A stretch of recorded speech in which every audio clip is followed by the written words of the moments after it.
Plugging you into the future, where verse meets meta, where meta meets verse, where gamers meet devs, where devs meet games. Your direct access to the future right here, right now. Where verse meets meta, where meta meets verse, where gamers meet devs, where devs meet games. Your direct access to the future right here, right now.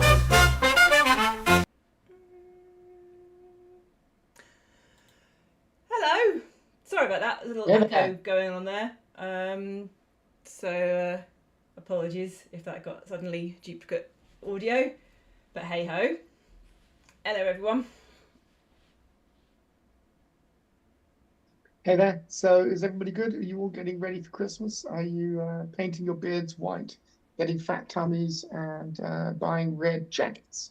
I've got my warm, snuggly Christmas jumper on. Very cute. We've got decorations up. They look hideous. You look a little bit like a moomin. Isn't that what they're called? Moomins? They exist, but they're like these weird kind of hippo things, aren't they? No, it's the white. That's just racist. Moomins, yes. Okay. Anyway, move on. Yes, moving on. So we have our decorations up. They look like they've been done by a 6-year-old because they were done by a 6-year-old. And he will not let us turn the lights off ever. So all day, every day, flash, flash, flash, flash. If I develop some sort of seizures, then I will know who to blame. But yeah, tis the season. Another week. It is another week done, another week dusted. It's been a busy week all round, all sorts of stuff going on. So on with the show. Yay! Talk to me about things that we're going to see in Infiniverse. So Christmas decorations are not only going up in my house and your house, but they are up in Infiniverse, in Multiverse, ready for the Christmas season. So already Grand Central has been decked out as a lovely Christmas space. I've seen several comments going, God, I never go to Grand Central anymore. I haven't been there in ages. Do. We do decorate it. We do put stuff in there for all the major holidays. So do head over and make sure that you check out decorations. And also for a little sneak peek of the other stuff coming tomorrow. Tomorrow is Christmas launch day in Infiniverse, and we have a not so humble bundle of stuff coming. Yeah. So run through. The first thing is the one that we have announced, sneak peeks over in my workshop, and also sneak peek in Grand Central right now, and that is the plot editor set, the nativity set. So here's a little picture of the renders for you. The nativity set, this is going to be a lovely little set of wooden carved statues that you can stamp on your plots. They come in various arrangements, individuals and scenes, but we thought that was a nice little touch for the season, a little bit of charm and class to your plots, should you so wish to put those down. So that is coming out tomorrow. It has been advertised. There's going to be an event for it, so you can see when it's done. It may be a little bit earlier than that. We may be pushing the button a bit before, just to make sure we can grab any last minute issues that may arise, but do watch out for that. That is being accompanied by a second Christmas set. This one hasn't been announced as much. I've hinted to a few people in person, but we haven't actually announced. This is the accompaniment. Last year we had the wonderful Christmas Jollies. I know many of you have loved the Britishness of that title. Why, thank you. The Christmas Jollies. So this year we have the Christmas Merries. I stick with the theme. I like it. I think it's great. I'm a little bit concerned about 10 years down the line when you run out. I can keep going for a long time on this one. I will spend my days thinking of Christmas cheeries, all sorts. Christmas merries. This is very much a compliment to the Christmas jollies. Some lovely, big, bold, in-your-face Christmas statues as Christmas gifts. There's the Christmas sleigh that you can see on that image on the screen now. There's mounds of snow and some lovely fairy lights to light up your plots. Now, as always, when stamping, for those of you who are new to plot stamping, once you've purchased your plot, you go into the map room, and this is where it all happens. This is the control center of stamping your plot. Once in that map room, you can pull up, you'll get a special extra little bit on your risk menu that's not there in other rooms called the editor section. And from there you can scroll through different types of district, different types of sub-district, they're the blocks, and you can stamp away to your heart's And when you say stamp, you delight. don't mean literally jump up and down on the floor. If you wish to, whilst doing it, you can. I'm not going to dictate how the gestures. I put like kind of a, what's it like, the aloha stampionum thing with the handset, some kind of Wingardium Stampiosa kind of gestures to make it feel, because it is like your wizard creating this little world that you've got. So it's a very long list now. We're getting of stamps that do scroll through, head right down to the bottom. Even the new ones, sometimes they get put in a. I do not know how they get ordered. I mean, they're not ordered, but there is obviously something somewhere is placing them in what it thinks is an order. Yeah. So sometimes the new ones go at the bottom, in the middle, at the top. So do scroll through and find what you want. When you're in that map room, do look around. If you're new to it, look around at all the images on the walls, because there are various guides, tips, and some warnings. Some stamps cannot be reversed once they go down, so do be careful what you're placing. But that doesn't apply with these plot statues, all the fun ones.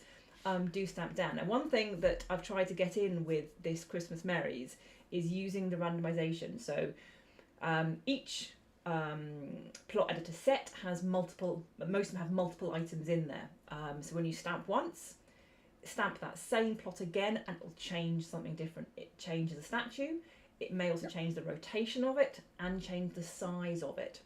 So with some of them where you get like a big, I've done some mounds of snow in this way, so you can cover up your plot with mounds of snow. Keep stamping them and they will change size, change rotation, change shape, to get one that will hopefully cover up most of the shapes of districts that are around. I've given it a good go to try and get some good variation in there. So do have fun playing in the map room. And if you're in the map room and you're thinking, but I'm a giant, I can't see what's going on down there. That's the joy of the map room. Sam, what can you do in the map room? Well, we were doing that earlier today, weren't we? We went in to test out some stuff and had a good giggle and jolly fest in there. But yes, when you're in there on the map, on your risk menu, there is an icon of a miniature person.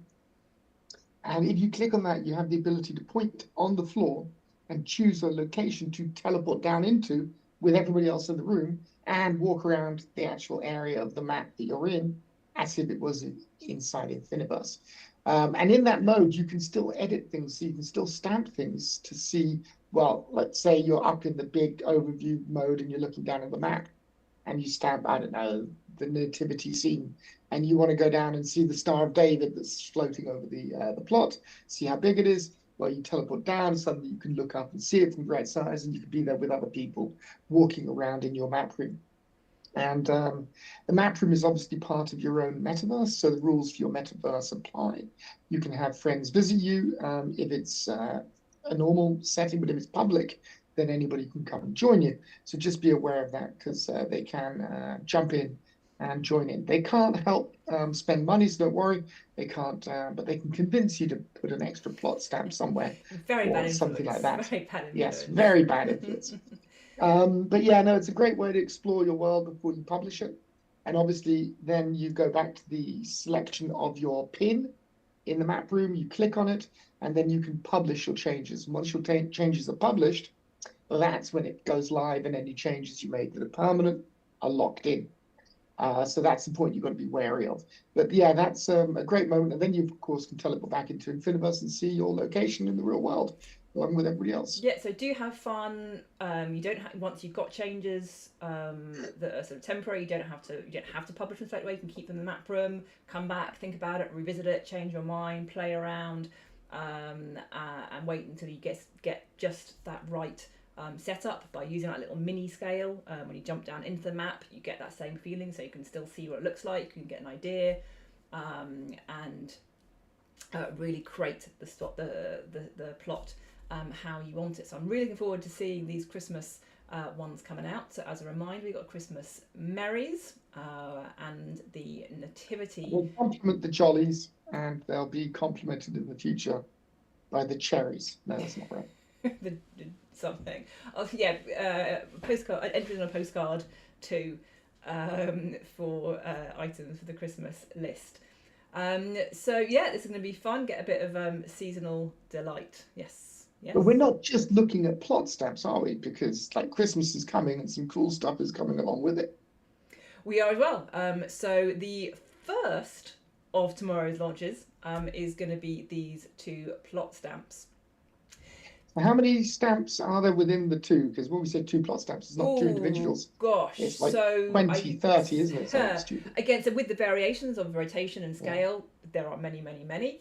In terms of the unique items, if you want to sort of put it in, I think in the Christmas Merries there are about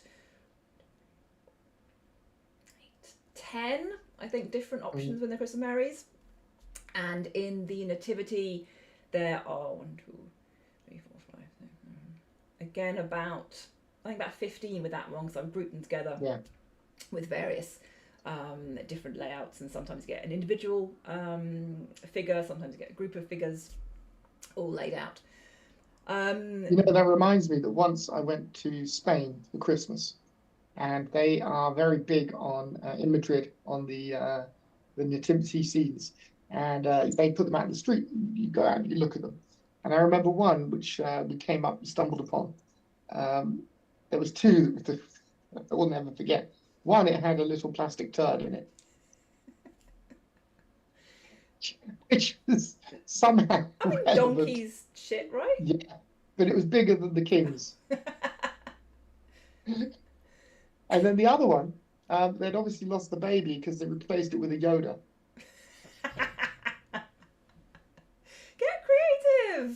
Get creative. I'm sure many of us were in our school plays at school, and I was always picked to be a shepherd.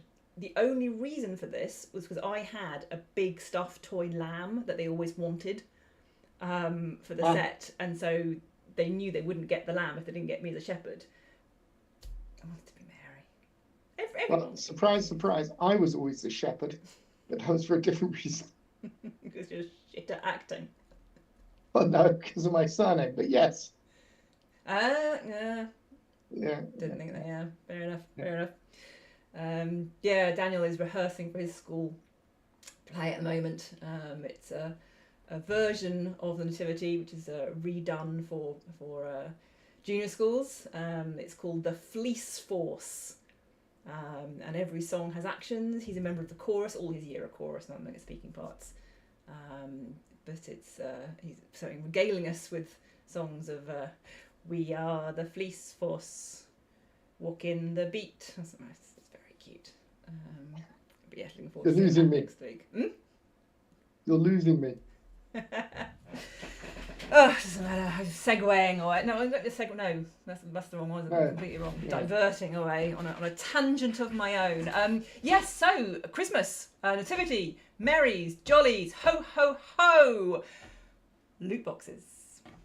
Ooh. So we have been saying for the past few weeks, don't get complacent. Don't think you've seen them all. Even the loot box king has not seen them all, and certainly won't have done as of tomorrow, because a whole new kabundle of loot box things are going on. The Christmas loot box items are going in. Now, they should preface this by saying they are mixed in with the current lot. There aren't different loot boxes. There aren't different loot inside the loot boxes. What that loot then spawns will be a mixture of the existing items plus the new Christmas stuff. There is a fair amount of it, so I would say between 10 and 15%, if not slightly higher, of some of the categories is Christmas stuff, so plenty of chances of getting them. And this covers all three of the main kind of categories. It covers the character changes, it covers the accessories, and the toys. Great fun. We've got some really good costume type items in there, more silly toys, Christmas themed bits and bobs. So as of tomorrow, do get hunting out those loot boxes and see what you can find. We haven't got a specific time for this launch. Again, it's going to be a little bit dependent on how long it takes for the production servers to kick into action and build everything that's needed. But this is going to be great for the Christmas season. So get those costumes on, ho ho ho and away, and have fun with those loot boxes. And I have to say, even though we have tested this stuff to death ourselves, even when I go now and I hear that little jingle jangle of loot box, and I'm off to find it. Something. Not just that, the toys. I saw you go giddy with glee when we were playing with the snowball earlier today. Yeah, look out for the snowball. There's quite a nice effect on that one that I've been wanting to use for a while. Lots of them in there for the whole loot box. They're still going great. We've had various spikes in loot box use. We're watching how you guys are all open them up. Sam, how do you open loot boxes? Is it something you need? Yeah, I think, isn't it headbutting them? I can't remember. Kick it pretty hard. That's what it is. No, that's children. No, I'm confused. Onwards. The loot boxes get opened with keys. So basically, when you're in Infiniverse and you hear the jingle jangle of a loot box, you go over and you find the chest. Make sure that you've got a key in your inventory. You'll find your inventory on your wrist menu. And in your wrist menu, there'll be the inventory. Within the inventory, you'll have any of the rewards that you've earned or been given. Now, whenever you level up, you get given keys. And people were wondering, what are the keys for? Well, the keys are for the loot boxes. They've worked that out. But now, the problem is that not everybody is an OG that has a gazillion levels. And therefore, not everybody got enough keys to begin with. So we are looking to rectify that, aren't we? Yes, it's so annoying. You get to a loot box, you look at your inventory, and you've lost your last key. Can't open the loot box. You're shaking that lock. You're poking it. You're climbing through it. But as of tomorrow, we are bringing that away to get more keys at will. Yay. At will, you can purchase the keys. And what do you need to purchase things? Metacoin. From a Key booth. Key booth vending machine. Tomorrow sees the launch of the key vending machine. So those of you who have seen the jetpack vending machines or use those will be very, very familiar already with the mechanic of how this works. These key kiosks, key vending machines, whatever you want to call them, can be added to a building by the owner of that plot. And I think we might be adding some ourselves as well. So just to kind of get things started. Once that is added, you will see it on the street as you do the jetpack vending machines. They're a different colour, a different emblem above them, so you can tell them apart easily which ones are which.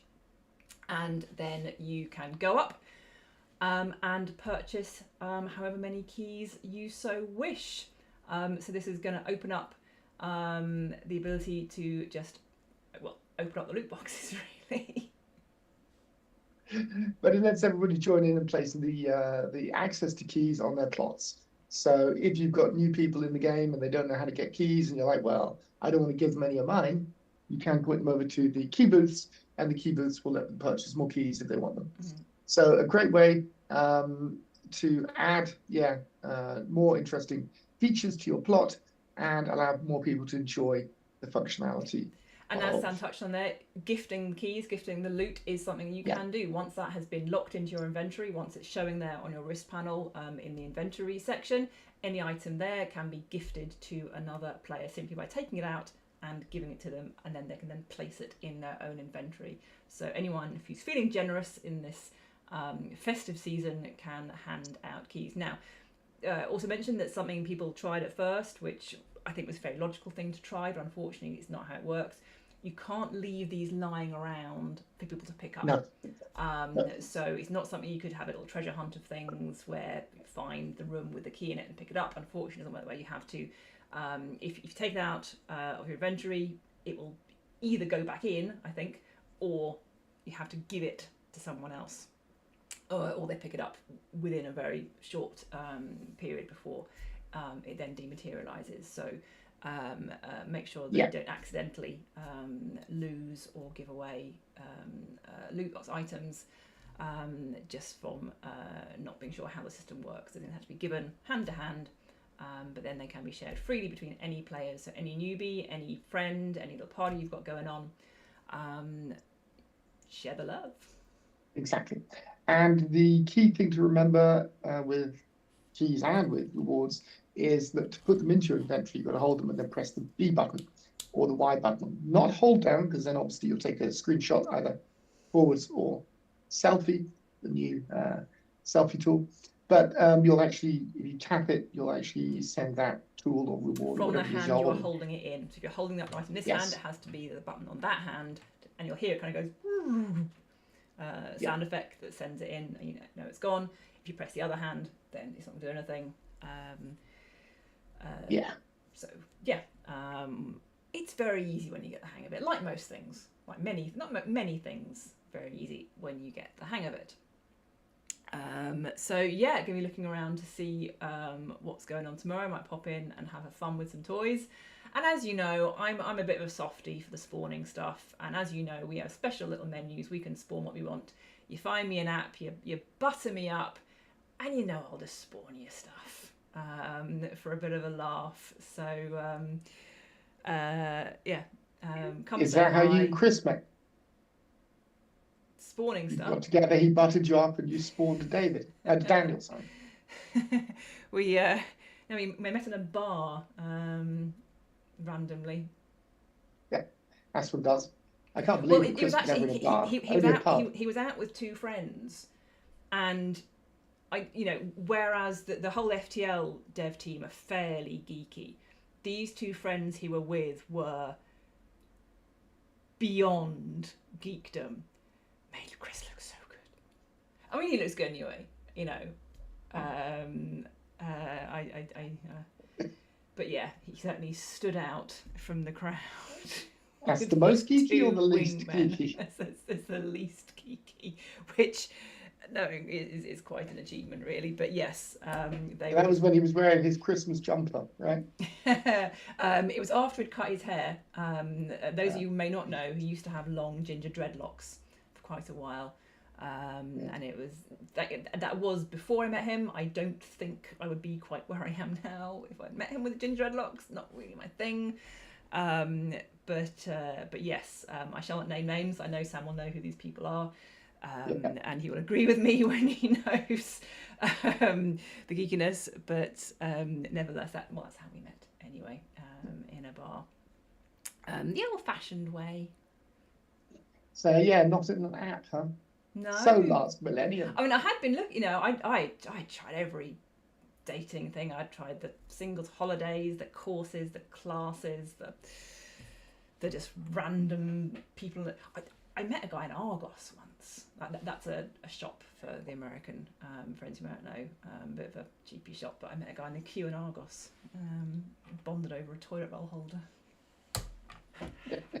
As one does. For me, obviously, it's IKEA. I mean, but I think IKEA is a cool place. I love IKEA. Yeah, I do. It's enough to make your brain melt. Anyway, yes. Let's get on with so this. we digress a little bit. Okay, yes, so we Christmas talked about tomorrow. What, like Christmas loot and kiosks for keys. Yes. Or Oh, I've got the Christmas loot poster. Here we go. Ah. Ta-da!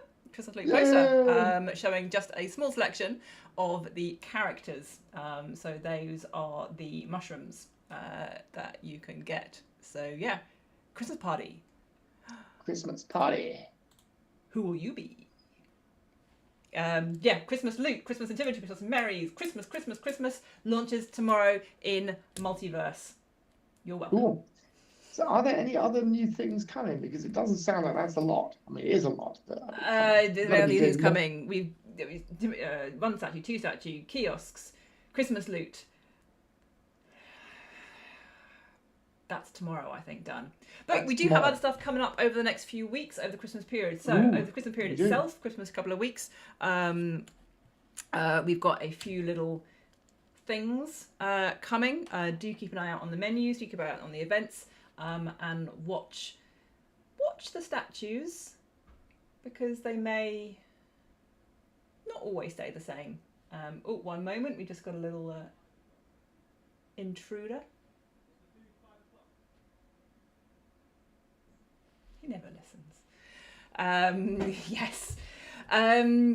Yes, some little things come over the Christmas period to keep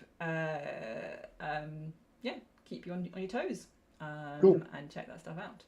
So yes, just to be clear, we're going to be stopping doing the devcasts in about a week and taking Christmas off. And we'll be seeing you again in the new year. So next week's devcast will be the last one for 2024, which has been an amazing year. And between now and Christmas and New Year's, there's going to be a hell of a lot of things coming out. Like we said, we're going to have new avatars, new loot, new or toys, new statues for your plots and stamping, and also some interesting things that might happen across the rest of the game world. Yeah, we've kind of hung down a bit in gearing up for 2025. We've already started the planning process, started some little brainstorming of things that are going to happen next year. I've got loads of ideas, as always, trying to prioritise which one's going to come out first and when. So definitely got a lot of cool content, a lot of cool stuff, stamps, templates and rooms that I think you guys are going to continue to love. So we'll probably have a little sort of down period in January, February while we get working on those, and we'll resume the devcasts to make sure we're still alive and survive the mince pie period. But in terms of releases, it'll be a little bit quieter, just as we work on that content and get it all ready for release. I think there's a couple of things we want to mention, because some stuff has been going on, some people have cottoned on to. So we have got some surprises coming. I can't give you an exact date. I know people are getting excited about something that's happened in Infinibus. I just want to call out that is not directly related to Future Tech. So that is something that will be arriving and might have something to do with other things going on. Who the hell knows what? There's no hints anywhere on screen right now. But yes, the idea is that things will be happening. We can give you some announcements and basically keep your eyes peeled. There's some very interesting and different things going on. So keep your eyes out, keep coming back, keep looking, and make sure you're around for the Christmas period. I know there's going to be a lot of people pulling out headsets this Christmas as they open up their Christmas presents, because the new MetaQuest 3S is out and it is darn cheap. So people will be getting those in their boxes. I know a lot have been sold. Make sure you guys are around to welcome in all the new users. But there is a couple of things that we want to talk about in general, because as a team, we've been looking at, I don't know, how do we incorporate some of this newfangled tech into our products? Newfangled tech! Oh, the young people these days! And they're all doing these things. It's new stuff. This is the conversations around my family table when any of us try and explain to our mother what we actually do. Yes. It's just impossible. So, I mean, artist, mum kind of gets, game artist at a stretch. So Chris has been basically training his own neural network for real-time graphics rendering. I mean, none of those words make any sense to her. And my guess is that's all through his Neuralink, right? My sister took part in an AI hackathon. She had to look that one up. Both of those parts, I think. But yeah, AI, it's totally taken over my family. Yeah. And it's something that we've been looking at, obviously, since it came out a couple of years ago. So if you've been in the AI world, you will have seen, ChatGPT out for quite a few years.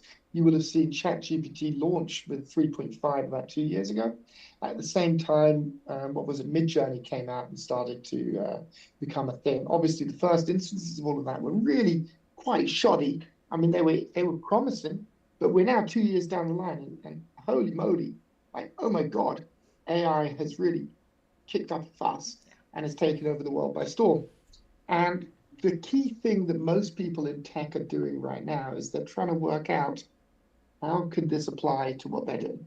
There's very obvious things. If you're Google or Microsoft or Facebook, then AI has some obvious applications. And obviously, being a leader in the generation of creation of AI, those are some of the things that lots of people are doing right now, and they're going to be extremely successful with, because those technologies are just going to take leaps and bounds. Yeah, But the area to Oh, we just lost you there. I think we've lost Sam's voice there. I think he's muted himself somehow. Let's get him back on. Yeah, I mean, already we're seeing AI tools being incorporated into many platforms. I was selling on eBay just this week. I typed in my little description, and the prompt came up. Would you like us to rewrite this using AI generated text? I clicked yes just for a laugh, and it came up with a very very floral description of the speaker that I was trying to sell. Even on Google now, searches are coming up with little AI prompts and AI search results and things. It's all muted there, Sam. So don't know. There we go. Oh, there we go, back again. So yeah, we're seeing these little tools being incorporated as fairly, I say brute force tools, but they're fairly.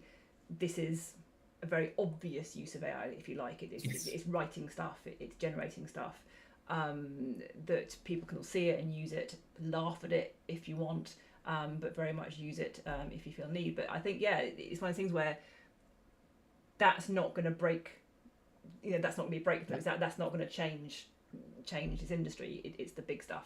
It's actually, what is this we've got here, this AI? Yeah. And what can it be used for? So if we take a look at that from a point of view of the barrier to entry, I think there's two big problems the tech industry faces. One, everybody wants their own LLM or AI, but it's just too expensive. It costs like tens of millions to train an AI, and that's not the sort of thing that a small team can do, or even a big team.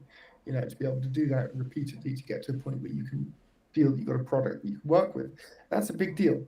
The second thing is a moat. So everybody in the tech industry understands that when you've got a new business that you're starting, you're founding something, you've got to have a moat, which is something that protects you from competitors taking over your product and doing what you're doing, but doing it quicker, cheaper, dirtier. Specifically, for example, China coming in and doing what you do at cut prices. So finding a product that is not something OpenAI can just flip a switch and do, or finding something that is not going to cost $1 billion to make.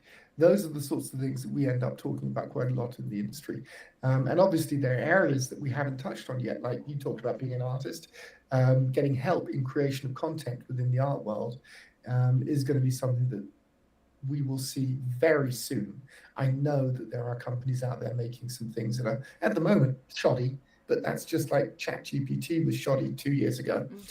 You give them a couple of years, they'll catch up, and the sort of stuff that people are working on nowadays is going to be crazy. In terms of 2D art, it's already very usable, and is used and usable. So it's the 3D art that's sort of the next logical step for that, for use.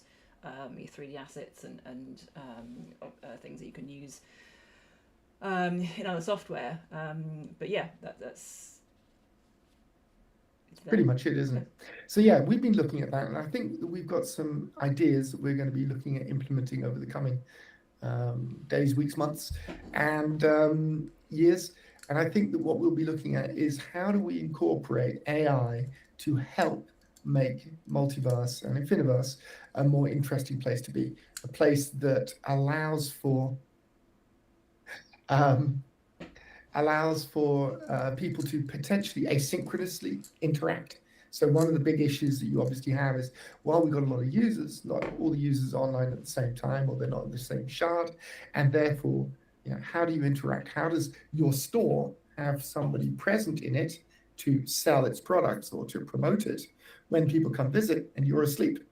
Those sorts of things are the things that we're looking at, and those are the areas that we're trying to get into and work out what of this stuff that's being released at the moment can we use in a manner that makes that better. Would it be cool to have a piece of tech where apartments auto-generated content to go in them, right? The panels, because you get into an apartment, a lot of the apartments empty, and they look good, but they look a little bit dull when they're the same as all the others. So imagine a scenario where we use the street name to generate content for the interior of an apartment, and that's something you can trigger. Or imagine that there was a person, manning your store 24/7, 365 days a year, never sleeping, never getting tired, never getting frustrated with the children that come in and ask it stupid questions.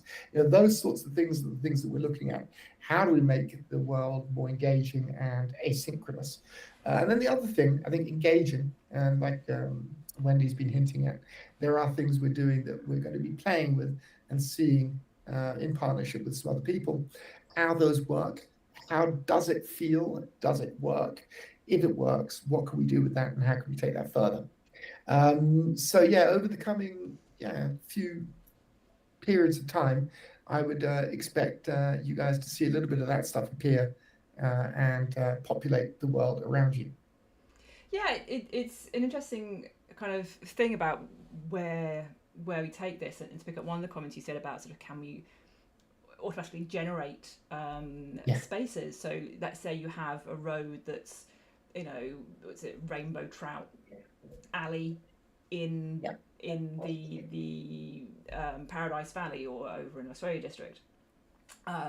Could the AI then, with a few basic constraints, create some kind of fisherman's creek themed apartment based purely on its location and on its address things? And also it is tricky to play with things. You have that sort of crossover of one of the big reasons people criticize sort of the 2D art generation is the silly mistake. It's a well-known fact that hands have 10 fingers on them, or 6 fingers, or cats with 5 legs. It makes all these errors, and it's those kind of things that, whilst very funny, I personally did try to get ChatGPT to tell me how many R's there are in strawberry. It was a very long conversation, and we didn't even get close. But how do you then make it so that it is acceptable? So it's not a laughing stock. So that is actually something that's a genuinely useful tool. Over our Discord channel, down there, for those who aren't signed up Discord, head on over there for chat inside scoops and discussions with some of the team and other users. But on there we have a little chat book called Oracle. It's something we're just playing with, again, seeing how it works. But most of you know, a lot of the time, the information isn't so on. Some of the facts are fiction. There's no getting around it. But this is the kind of thing. Oracle to file your taxes now. No, not unless you wanted a very big fine coming your way. So it's the kind of thing. So with something like that, so on first glance, wow, this is amazingly useful. But then once it gets past that point of actually, no, it's just a ridicule, it then becomes.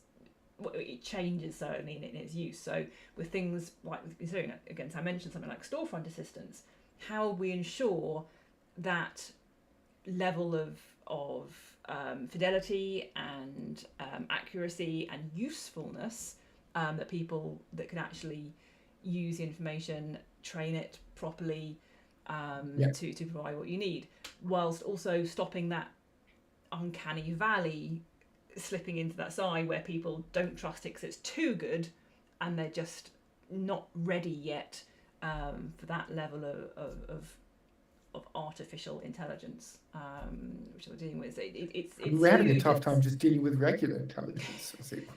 It's in short supply in certain circles. But there's a couple of things there, because you mentioned Discord and you mentioned AI, and it's worth saying, obviously Oracle's a joke, but she does now tell everybody who the star of the day is And that isn't a joke. That's actually something that, we get sent to us in our Slack. And she tells you guys out there, she announces it.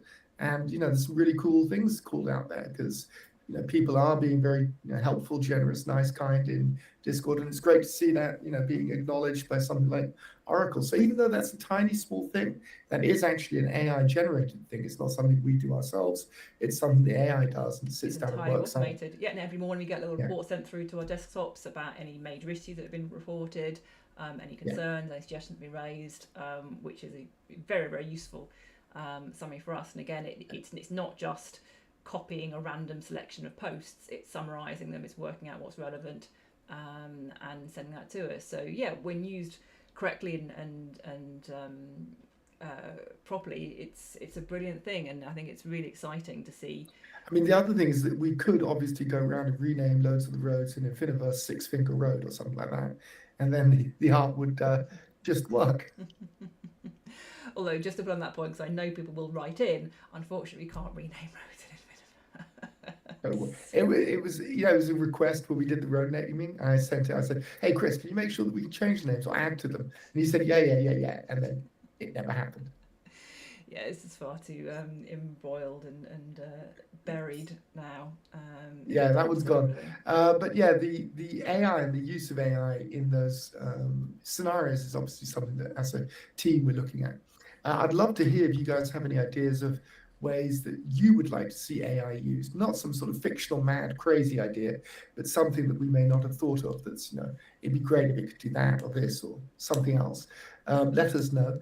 We are looking at those things obviously all the time. And yeah, the future looks a little bit interesting from that point of view. If not a little bit crazy, then definitely a little bit interesting. Very crazy. I think there's at least twice this week where San has literally said, "Can you do this? Don't ask, just make it so." And at least one of them was related to work. Yeah, I refuse those ones. The personal, I'm free, whatever, really, anything goes. Yeah, it's all crazy stuff. It's all yeah. I mean, I saw someone comment this week that Multiverse is a dead in the water app. No, it's not. I'm sorry, guys. I'm just going to call that one out straight away. Just listen back to what we were chatting about just today alone. This is exciting times. And VR itself, it's had its ups and downs. It has rough patches, good patches.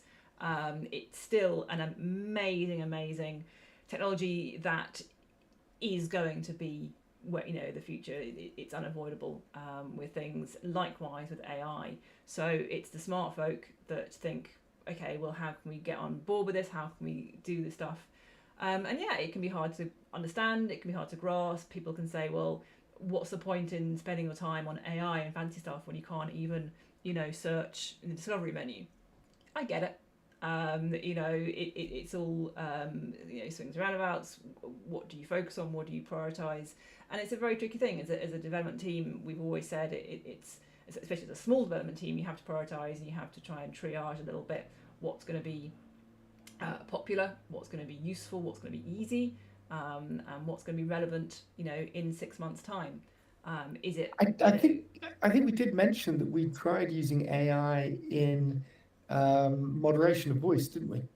And we just had too many red flags, red herrings. Yeah. So yeah, you're talking about the ways that things can be used and how it works. And we actually implemented some tech because a while ago, some of you might remember, we had a couple of people that we needed to, we needed to basically look after and maintain and keep out of the app because they were relatively nasty individuals. And we were looking at ways to be able to flag, track and moderate based upon that. The only problem is, especially with the flip, also there, we were having way too many negative, false positives, where people were being called out for doing something that was considered bad, but in fact it was just them shooting a zombie and them shouting, "Die, die, you motherfucker!" Excuse me, "Die, die," and that sort of thing. Mostly me. Who knew that's me? And using AI for those sort of things still right now isn't quite good enough because it doesn't understand the context, and that's one of the big issues I think AI has in the majority of scenarios, even when you like give a prompt for an image. You know, if you're going to do an image and generate an image with Midjourney or something like that, and you give it a prompt, it doesn't understand the context of what you're working with or where you're at. Whereas if I tell an artist sitting next to me, I need this, he'll understand the context, or she'll understand the context of what we want, and get that done. And I think that those are the sorts of things that we'll be seeing coming to the fore over the next year or two, is an understanding, a full understanding of context, and thereby a really useful tool. Comment, I think I made this comment somewhere else, I don't know if it was on here, but last year's taxes were filed, and we got a return back from the government that said that we were going to be paying taxes, and quite a lot of them. More than we'd expected. I mean, it's France, so we were expecting a lot, but this was more than even France would have seemed reasonable with. And we had an accountant doing the taxes. We'd sent it in, officially, and everything was, proper. So I just copied the report from the tax authorities, put it into ChatGPT, and said, "Does this seem right to you?" And it turned out that it wasn't right. It found a savings of €8,000, and we sent it off to the tax authorities with what ChatGPT said we had to send, and we got a rebate of £8,000. Oh, Barney's So, gone now, so yeah. So, I mean, the usefulness of it partly comes down to how you use it, what you prompt it, and what the purpose is. I wouldn't want it filing my taxes, but I love it saving me tax afterwards. It is that whole point of context. As maybe you know, that my first career was as a translator, and worked 20 years as a freelance translator, and that's what my original training was. And this whole context is obviously very, very key in the translation world. And part of what we were studying was machine translation and the early developments. And machine translation actually was first attempted back in the 1950s with a Russian to English model. And there was this massive interest in, oh my gosh, the potential of this. There was huge funding went in as people tried to make this work. But then very, very soon they realised it was infeasible. People had vastly underestimated the complexity of language. The example that is very commonly said around the translation world is the difficulty of translating a very simple sentence, the pig is in the pen. How does a machine know what pen is? Is it that? Or is it a pig pen? Now, we know because of context. And what is a pig? Well, there are fewer disparate synonyms. Depends if you're swearing or not. For pig. But yeah, so this basically died in the water, and there was very little investment then put into it for decades. People then began to realise that it's more about the quality of what you put in determines the quality of what you get out. So over in Canada, for many years now, since the early 70s in fact, they've had machine translation working for their weather reports, where because there's only a very fixed number of inputs, today is sunny, today is rainy, a bit complex than that, but that's the gist of it. Because there were very few inputs, the outputs were very controlled and very, very good quality. And they use this for many years. That would be brilliant for England, because it's always grey and always raining. So that's what we see now with AI. So anyone who's played around with prompts knows that it can very much depend on the quality of the prompt of what you put in, based on what it then determines what you get out. And that is going to improve as context becomes less of an issue, as AI becomes better able to know what you're thinking or what you're meaning when you say for it to do, rather than kind of guessing with things. So yeah, this whole kind of concept of how machines can interpret stuff, and certainly in the translation industry, back to that, AI has revolutionised just in the past years. Machine translation is now ridiculously good. Certainly that's something that actually quite shocked me when I first started looking at it. The quality of what it is. Again, it depends. It's not across the board. It wouldn't be very good with poetry, for example, but certainly for routine business contracts, for a lot of business copy, it is now very much the way forward. And there's been a really quite drastic drop. So sorry for any other translators out there who've experienced this. It's just cut off the industry, and people, taking away our jobs. It's evolving the industry, and if you work with it, then you can stay abreast of it. If you become, then expert in post editing or in prompts or in management of these software, then there's very much work for you there. But it's fascinating to see just how fast it's coming on. I would have sworn blind 10 years ago that we couldn't get to the stage where we are now, and now I wouldn't dare make such a stupid statement because I'm thinking, holy shit, what's just around the corner. Yeah. No, exactly.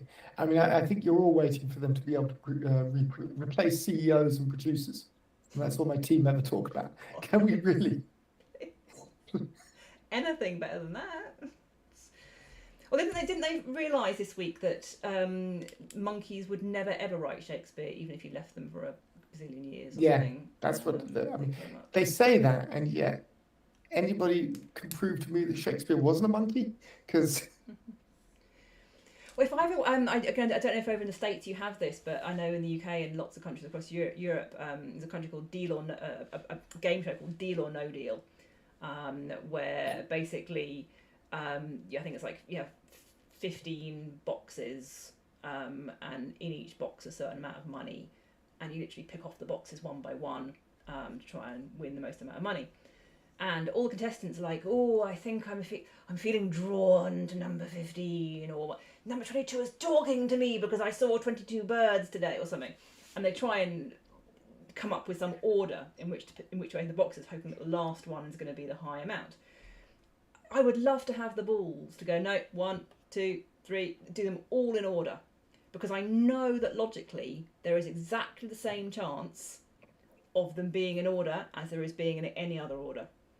Any random numerical thing. You say that, but I can't. But I don't. I don't believe it. I know it to be true, but I don't believe it. I do not believe that opening boxes in order would be giving the same chance as anything else. Which order? Left to right, right to left? You start in the middle? Do you go? The standard numerical ascending order, starting at 0. It's this weird logic of what. Order. I don't even know what we're talking about anymore. I don't know. Anyway, I think the key thing is you guys can be on the lookout for something relatively awesome coming to an Infiniverse near you relatively soon. And we are basically trying out some cool things. Hope you guys enjoy them. If not, feel free to let us know. And if you've got better ideas of what we should be focusing on from a point of view of AI and some of the things you'd like to see, let us know, because those are some of the thoughts that some of the team, not all of the team, some of the team are digesting and thinking about right now. Yes, Wendy, have you coded that AI genius brain yet, please? I'm just stealing into Chris's office at night and looking at what's on the screen and just copying it and pasting it and hoping it'll work. That would be brilliant. So on that note, there is one thing we need to talk about. I think one more thing that needs to be said. If I remember, we were talking about the videos. I wanted to make sure that everybody knew that videos have been fixed.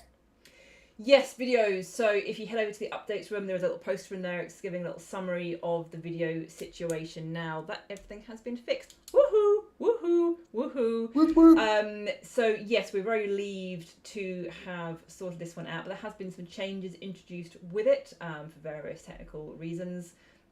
So one of the key things is there is now a per video upload limit. Limit in terms of length of the video. I can't remember exactly offhand what the limits are, but depending, obviously free accounts aren't allowed to upload videos. 20 or something like that. So I think up on the business accounts, I think it's an hour. I don't know if anyone actually uploads hour-long videos. Again, this counts the uploads. It's not YouTube links. It's not other links. It's the uploaded videos. So there's now a per video upload limit. All videos will get transcoded to 720. So it's no point uploading high resolution videos. And there are now much clearer error messages on the upload site as well. So if you're trying to upload and an error is occurring, it will now hopefully explain what that error is rather than leaving you completely in the dark as to what it is you are doing wrong. Hopefully this will now restore the natural order of the videos. and make everything all work smoothly. Obviously, any problem. And just to be clear, when we made the decision to limit the videos and change the way that they worked, we were very aware of the number of videos that are uploaded of a certain size, and we tried to make sure that we covered the majority of people. So from what we've seen, the majority of videos uploaded are less than 5 minutes long, and hence that is what the premium users get access to, and it shouldn't limit anybody from doing the majority of things that they've been doing. Yeah, it's a lot. It's like, yeah, technical reasons. It does cost. The server costs involved, so we're trying to make a way that is fair for everybody, but just for the very few people who may try and upload an outlying long video, that's no longer going to be possible. But there are other ways, so you can use other methods for accessing the videos. It's just not on the uploads. So yeah, Turns out, we just found out that on the subject of videos, we're live on YouTube right now. Yeah. Yes, we are. Apparently, just been told, so it doesn't matter. But right, so it's not a private link. Oh well, hey ho. Let's have a look at that. But yeah, the goal with the videos and the changes that we've made is definitely to have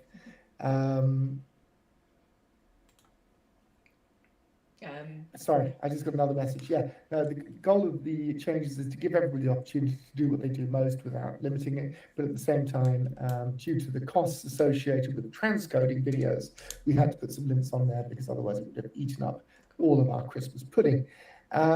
So yeah, the goal is also, somebody's asking me a question, which is a little bit silly, I'm going to have to answer. You can't upload two of the same video, no, and why would you want to? Because if you've uploaded it once, you can use it again somewhere else. So yes, you can't use more than 2 videos from YouTube at the same time in a room, but if there's any other thing that's going on like that, give us a shout. If it's a bug, we'll fix it. But yes, the idea is that you could put one video in, and in other pages there's a limit to the number of videos you can play in the room. And again, the changes that we did there were to ensure that the app doesn't crash, because ultimately streaming too many videos in at the same time can cause the app to crash. So these are some of the changes that we made to be more safe and more secure for everybody to use it in the right and appropriate manner. Yeah, and don't forget, for any interior tips about how to decorate your rooms, do head over to multiverseupdates.com or follow the little link which is down below Sam, the help.multiverse.com, mverse.com, for hints and tips on decorating inside those rooms. I know you guys do love those videos, but actually when you go into a room, it's often better to have less is more. A nice, if there's one key video that you want people to focus on, have that as the only video to avoid other distractions throughout the room, and you'll get much better retention of looking at it anyway. So yeah, on that note, yeah, I do realise obviously I hadn't meant to make the video public, but obviously it has. So anyone who's watching live on YouTube, hello, nice little treat for you there. And good to see you all. So signing off over and out with that. We'll catch you next week for the final devcast of this year. Hope you've enjoyed it as always. Catch you all later. Absolutely. All the best. Ciao, guys.